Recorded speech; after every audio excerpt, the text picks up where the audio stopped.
What up, friends? I'm James, your host, and today I'm going to be reviewing the newest album by Paak, Ventura. This is the latest project by soul and R&B singer/rapper Paak.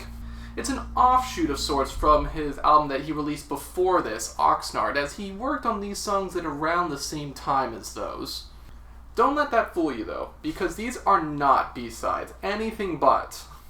These songs are much more organic and soulful than the ones on Oxnard, creating these beautiful, warm, and sensual passages that come together to form Anderson's best album yet. Come Home is just a beautiful opener with these harmonious background vocals and the powerful and elegant drums that string along this track. Like, damn. Anderson's vocals are amazing as usual, especially when paired with these sort of airy keys and these smooth bass lines too. The subtlety of the brass is a very excellent touch that gives this song a sort of 70s charm. This also lasts throughout the album as a whole too. Andre 3000 is, of course, top-notch with an exciting flow and swagger. The pining of the lyrics of them trying to wing back a lover just add to the retro mood that I just love about this one. Make It Better is my favorite song on the album. The vibes here are just so light and uplifting. The warm feeling from Anderson's combination of high and low tones is beautiful, and each element of the track, from the delicate strings to the twangy guitar and bouncing bass line, combine to create this very sensual experience, and the little keys that are sprinkled in here and there just highlight this. The lyrics have this nice combination of genuine, heartfelt emotion and a tinge of humor to give this sort of breakup-makeup track a lot of personality compared to others. He also got goddamn Smokey Robinson on this track, boys. They just harmonize so well. They're the perfect duo for this sort of song. I also really love the groove on Reachin Too Much, the one that comes right afterwards. There's a huge emphasis on the bass line and drums, but then there's these little strings that kind of break up the pace a little bit. The beat switch that comes in also adds an interesting element, bringing this track into almost a soft rock direction compared to the more R&B direction we had before. It's one of the only moments where this happens on the album, and it's pretty standout because of it. The transition is smooth, Gala's vocals are just elegant, and I love the added emphasis on the strings in the second half. The funky guitar passages in the last third of the song that Anderson adds are also a really fun touch. And I think the lyrics about getting away from someone who was very untrusting of you and everything you do, almost to the point of extreme toxicity, was really well done as well. Winner's Circle has an interesting sort of instrumental shift, if you will. It's much less flashy. It's sort of serene, but also heavy in its presence, if that makes sense. The bass certainly packs more of a punch, that's for sure. It almost sort of imitates a heartbeat, which is a pretty sensual experience if I've ever heard one. And this is really fitting for a song about trying to find your true love. And the song really takes off when the main beat kicks in, too. The funk instrumentation comes in seamlessly during the last third, and I love the humor that this track displays. It's not so lovey-dovey and gushy. It's very real, and I appreciate that.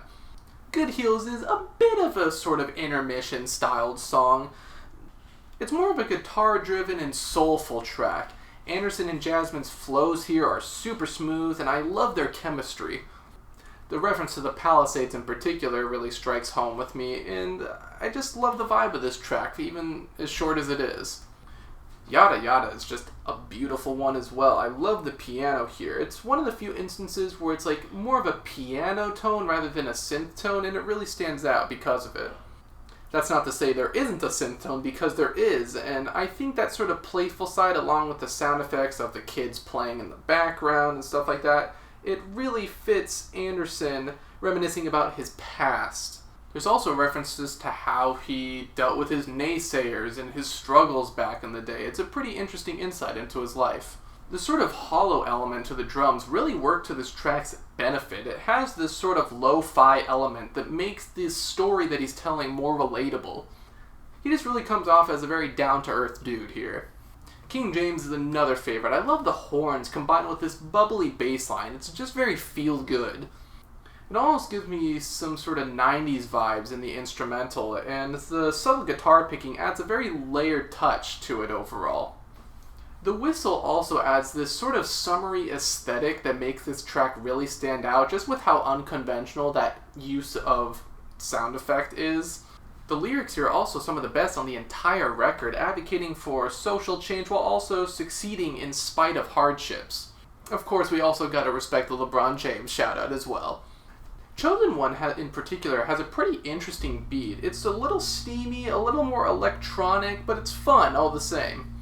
Sonia's vocals are really fitting for this sort of sound, I think. Her vocals demand this sort of presence that really shines over this very sort of simplistic beat compared to the other tracks on the album, but that's not to say the track isn't layered, because it is. The keys and strings blend with Anderson's sort of cocky flow to give this track a fun edge that I really enjoy. Jet Black is another fun one. It's very bubbly, bouncy, and just sexy. It's all about a girl who, let's face it, is pretty damn hot. I never thought I'd really see Brandy on an Anderson song, but hey, it works. There are a lot of smaller elements that I think accumulate into the bigger presence on this song, like some nice guitar licks and some sparse synth tones here and there. They just come together to add to the chill vibes of this one. It's just a great tribute to beauty, I guess. Twilight might be the only somewhat weak song on the record. The production here seems a bit static compared to the very lush styles that we're used to leading up until this point. Not a lot of this track actually changes throughout, and the instrumentation feels a bit rigid in comparison. Also, am I the only one that is reminded of the goddamn Splatoon soundtrack by these horn samples here? Like, I can't be the only one, right? This sounds exactly like the ones they use in the Splatoon soundtrack. Like, please tell me I'm not going crazy. Alright, mental breakdown aside, this is a nice track. It's just a tad bit more repetitive than the rest, I'll say.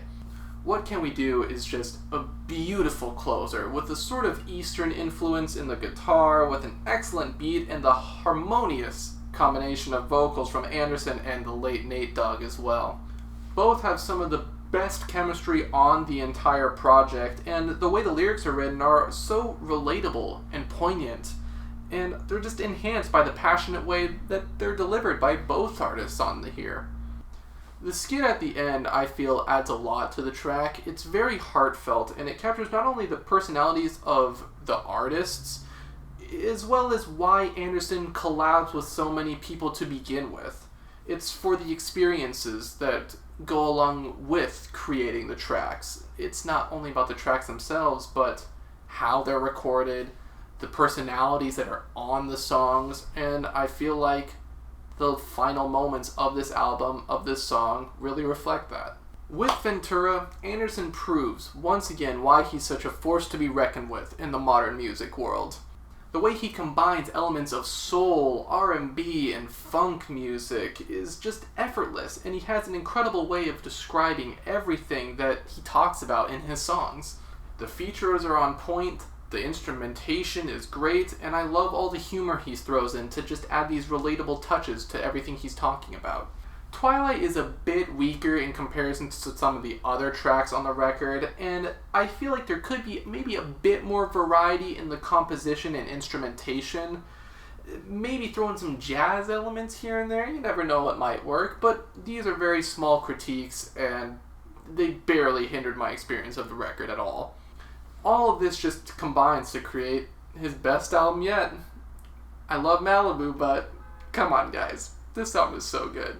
I'm feeling a strong 9 on Anderson .Paak's Ventura. Of course, we do have to talk about the album cover here, and I think this is probably his best album cover yet as well. I love the sort of homely / DIY vibes to it. It has such a light and summery aesthetic to it. Shows him with, I think that's his kid on the cover. It's just a really great package. A lot of his previous albums also did this sort of collage-y style, but I think it's just fully realized here. It's color combination, the cream, mwah, mwah, it's so good. But those were my opinions on Anderson's newest album. What did you think about it? Is Malibu still number 1? I would understand that, and I would respect that. But Until the next one, farewell.